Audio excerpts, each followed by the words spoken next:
تو این قسمت از 1001 شب میبینیم که بالاخره حرفی که صخرالجن به صیاد گفته بود که من تو رو از مال دنیا بی نیاز میکنم چطوری به وقوع میپیونده و آخر داستان اون جادوگر بدذاتی که همسر یک پادشاه بود و بهش خیانت میکرد چی میشه.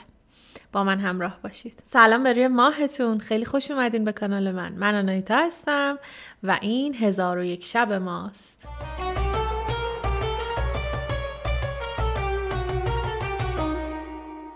توی قسمت قبل دیدیم که ملک چه حیله‌ای به کار برد تا بتونه جادوگر رو فریب بده. اما اگه قسمت قبل رو ندیدید لینکش این بالا هست، حتما ببینید و بعد به تماشای این قسمت بنشینید. اینم لینک پلیلیست 1001 شبه که اگر دوست داشتید از اول داستان‌ها رو دنبال کنید، چون ما 1001 شب رو از روی کتابی می‌خونیم که توش سانسور وجود نداره. رسیدیم به شب نهم. چون شب نهم برآمد، شهرزاد گفت ای ملک جوانبخت. جادوگر با کلی ذوق برای اینکه معشوقش بیدار شده از اون خواب، از اون کما، رفت بالا سر برکه. کاسه آبش رو در برکه برد و مقداری از آب برکه رو برداشت. روی اون آب شروع کرد به خوندن یه سری ورد و افسون و آب رو جادو کرد و بعد این آب رو برگردون توی برکه. برکه کجا بود؟ همون برکه‌ای که صیاد میرفت و ازش ماهی میگرفت و ماهی‌های خیلی زیبایی میگرفت و میآورد. با پاشیدن اون آب توسط جادوگر، ماهی‌های داخل برکه شروع کردن به تغییر. باله هاشون داشت تبدیل میشد به دست، دمهاشون تبدیل به پا میشد و بدن پر از پولکشون داشت تبدیل به بدن انسان میشد. سرهاشون هم سر آدم میشد. کم کم تمام ماهی ها تبدیل به آدم شدند و از برکه اومدن بیرون و جادوی جادوگر شروع کرد به تأثیر تا اون جادوی قبلی رو باطل کنه. شهر به حالت اولش برگشت، بازارها به شکل اولیه در اومدن و کوههایی که اطراف اون برکه بودن تبدیل شدن به جزایر شهر. وقتی همه چی به حالت اولیه برگشت، جادوگر با شادی بسیار زیاد اومد به سمت بیت الاحزانی که ساخته بود برای معشوقش. اومد بالا سر معشوقش که حالا ملکه که در جایگاه اون خوابیده و براش تعریف کرد که من رفتم همه چی به حالت اول در آوردم، حالا دیگه از من راضی باش و با من حرف بزن و اینا. در حالی که دختر داره برای کسی که فکر میکنه معشوقشه ماجرای کاری رو که کرده تعریف میکنه، ملک توی اون بستر خوابیده و همزمان هم میترسه هم منتظر فرصت مناسبه. چون اگر دختر بو ببره که این معشوقش نیست و بفهمه که ملک معشوقش رو کشته، میتونه با یک حرکت طوری این رو طلسم کنه که در جا تمام وجودش تبدیل به سنگ یا ماهی یا هر چیز دیگه بشه. حرفای جادوگر که تموم میشه، ملک با همون صدای خسته و با زبان زنگیان به جادوگر میگه بیا نزدیکتر. جادوگر با کلی هیجان میاد جلو، بهش میگه بذار پاتو ببوسم، بذار دستتو ببوسم. در یک لحظه ملک شمشیر رو میکشه و به سینه دختر فرو میبره و بلافاصله دختر میمیره و همونجا به زمین میفته. ملک که حالا خیالش آسوده شده از رخت خواب میاد بیرون و میره بیرون از قصر. میره و میبینه که اون پسر ملک زاده وایستاده دم در و از دیدن ملک خوشحال میشه، خیالش آسوده میشه که خب کار تموم شده. هم دیگر رو میبوسن، به هم تبریک میگن و ملک هم بهش آزادی و بالاخره برگشتنش به شکل انسان رو تبریک میگه و ازش میپرسه خب حالا چیکار میخوای بکنی؟ میخوای بمونی اینجا یا با من بیای؟ ملک زاده بهش میگه من دیگه تا عمر دارم از تو دور نمیشم. بعد از ملک میپرسه از اینجا تا شهر تو چقدر راهه؟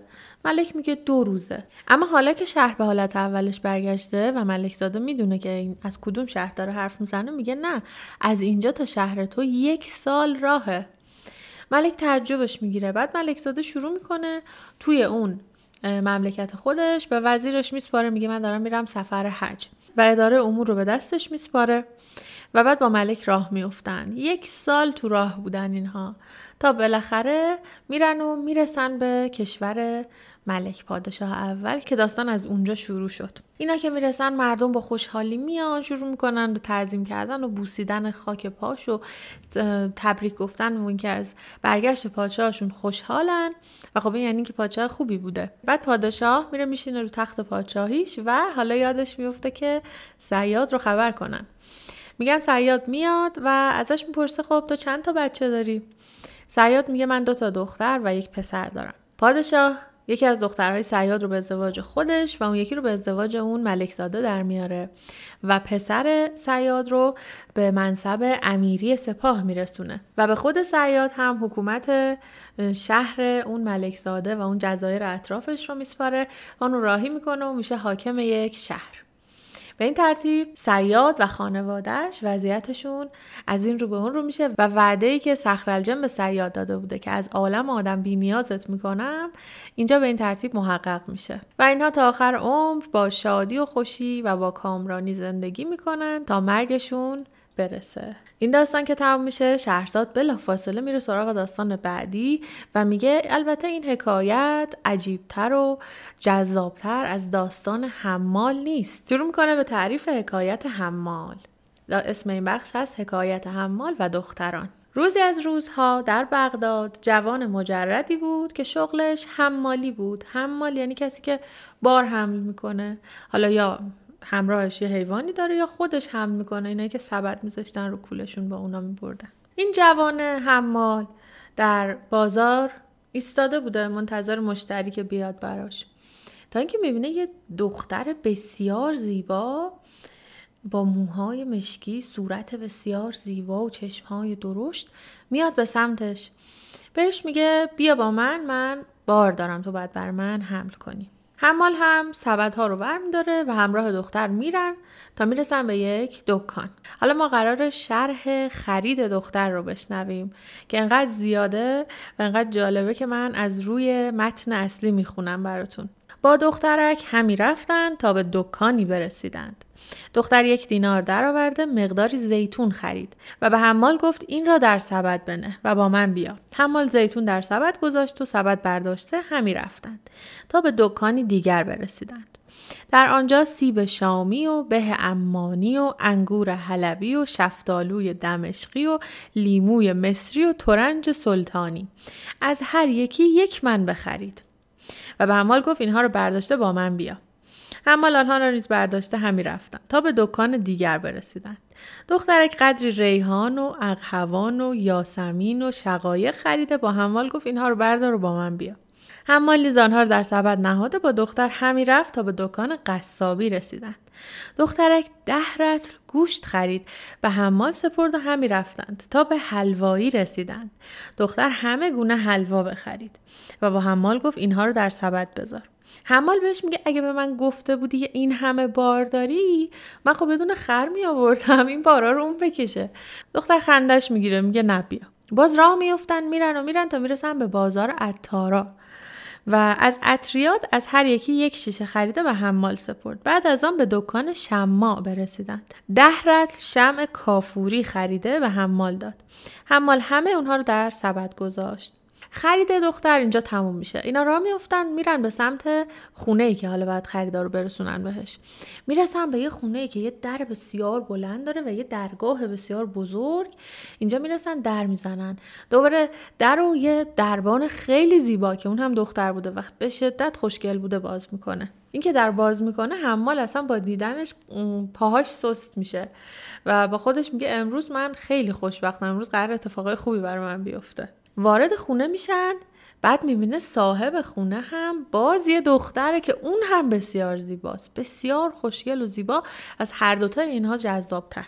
این دختری که صاحب خونه است روی یک تخت بسیار بزرگی نشسته و تا اینا رو میبینه و اون دوتا میگه خب برای چی اجازه دادین این همه بار سنگین و این بدبخت بیاره، کمکش کنین. همه کمک میکنن، این بارا رو از رو دوشش برمیدارن و میذارن زمین و دیگه این مهربونی هم که میبینه بدتر دلش میره. وسایل میذارن سر جاش و به حمال 2 دینار میدن و میگن دیگه بفرمایید خداحافظ. حمال نگاه میکنه میبینه اینا انقدر زیبان، این همه خوردنی دارن، هیچ مردی هم توی این خونه نیست، اصلا دلش نمی اومده بره. اینا میگن خب چرا نمیری؟ بهش میگن چرا نمیری؟ پولت کمه، میخوای 1 دینار دیگه بهت بدیم بری؟ میگه که نه، شما 10 برابر پولی که من باید میگرفتم و بهم دادین، ولی من موندم شماها اینقدر زیبایید، اینقدر همه چی دارید، بعد تو خونه‌تون یه مرد نیست. بعد میگه زنان را عیش بی مرد ناتمام است، یعنی بدون اینکه یه مردی باشه شما نمیتونین دیگه به اندازه کافی اشغال کنین اینجا. بعد شما اینجا 3 نفرین و از قدیم هم گفتن برای اینکه یک سقف پایدار بمونه 4 تا پایه لازم داره و الان خب لازم اینجا یه مرد عاقل آزاده سخندان رازپوش و اینا باشه. دخترها میگن نه، ما نمیتونیم رازمونم به هر کسی نمیتونیم بگیم که تو مثلا بمونی اینجا و از کار ما باخبر باشی. و از حرف اون شاعر نمیتونیم سرپیچی کنیم که میگه که نخست موعظه پیر مجلس این حرف است که از مصاحب ناجنس احتراز کنید، یعنی از هم صحبت بدزاد دوری کنید. حمال میگه به خدا قسم که من خیلی آدم امنیم، من امینم، رازدارم و اصلا از من بهتر شما نمیتونین پیدا کنین. همه خوبی‌ها رو میگم ولی بدی‌ها رو قایم میکنم. و از اخلاقای خوب خودش تعریف میکنه و میگه که منم که شهره شهرم به عشق ورزیدن، منم که دیده نیالودم به بد دیدن. به پیر میکده گفتم که چیست راه نجات، بخواست جام می و گفت راز پوشیدن. و در وصف خودش میگه که یعنی من خیلی آدم رازداری هستم. وقتی دخترها صحبت کردن فصیح و خوب این پسر رو میبینن میگن باشه، ولی خب تو که میدونی ما خیلی خرج این مجلس کردیم و اگه پولی توی بساطت نداشته باشی نمیتونی بشینی با ما اینجا هم از زیبایی و جمال ما استفاده کنی، هم با ما بشینی به می خوردن و مشروب خوردن. عمال میگه باور کنین من به جز همین پولی که الان از شما گرفتم پولی در بساط ندارم. اینجا اون دختر اولیه که خریدار رو حمال رفته بوده دلش میسوزه، میگه که اشکال نداره، من غرامتشو میدم، من پول اینو حساب میکنم، بذارید بشینه. به این ترتیب اجازه میدن حمال بمونه پیششون و شروع میکنن به میگساری و باده‌گساری و نوشیدن شراب. حمال با هر پیاله‌ای که میگرفته یه شعر میخونده و در مدح این دختران و اون صاحب خونه یه چیزی میگفته و بعد دستاشون رو میبوسیده و حسابی این وسط خودشو عزیز میکرده که بتونه بمونه و ادامه پیدا کنه این مجلس. به صاحب خونه میگه من خدمتکار تو هم، من از این بعد میخوام در خدمت تو باشم و دستش رو میبوسه. صاحب خونه میگه باشه می تو بنوش و مینوشن، میرقصن، شادی میکنن، لهو و لعب میکنن تا حسابی مست میشن. مست که میشن اون دختر اولیه بلند میشه، لباساشو در میاره، میپره تو حوض وسط خونه، حسابی آبتنی میکنه و بعد میاد همونجوری لخت کنار حمال دراز میکشه. و بعد دربان که دختر دوم بوده لباسا رو در میاره و میره تو همون حوض شنا میکنه و اینم میاد لخت کنار حمال دراز میکشه. و بعد از این نوبت میرسه به صاحب خونه، اونم همین کارو میکنه، لباسا رو در میاره و میاد و کنار حمال دراز میکشن و شروع میکنن به شوخی کردن و لهو و لعب. داستان که به اینجا رسید بامداد شد و شهرزاد لب از سخن فرو بست. در قسمت بعد میرسیم به شب 10,001 شب که ببینیم حالا ماجرا اینا با هم به چه شکلی ادامه پیدا میکنه. اما این یکی از طولانی ترین داستان‌های 1001 شبه و داستان بسیار پیچیده‌ای هم هست. امیدوارم که با دقت دنبال کنید و لذت برده باشید تا اینجای کار. اگر از دیدن این ویدیو لذت بردید لایک و سابسکرایب فراموشتون نشه.